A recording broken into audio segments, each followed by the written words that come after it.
Forgotten username recovery failed on Tomoson Finance App Fix. If you've been struggling to recover your Tomoson Finance username, you're not alone. Most people get this wrong by using the wrong email or skipping critical verification steps. The surprising truth is that with the right approach, you can regain access quickly and securely. Step 1. Open the Tomoson Finance app or visit the login page, then tap Forgot Username. Enter the email link to your account. Tomoson will send a recovery email containing your username or a secure link to reset your login credentials. Step 2. Check all email folders, including spam, junk, and promotions. Recovery emails often land in unexpected folders, so make sure to check thoroughly. Avoid submitting multiple recovery requests too quickly, as this may temporarily lock your account. Step 3. If your registered email is no longer active, gather essential verification information, such as your full name, date of birth, recent transactions, or the last 4 digits of your linked account or card.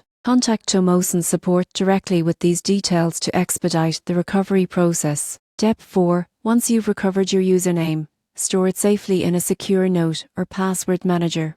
Enabling two-factor authentication provides an extra layer of protection, preventing future lock-in issues. By following these steps, you can regain access to your Tomoson Finance account efficiently. Proper verification, patience, and secure credential management are crucial for keeping your funds, account history, and financial tools safe and accessible.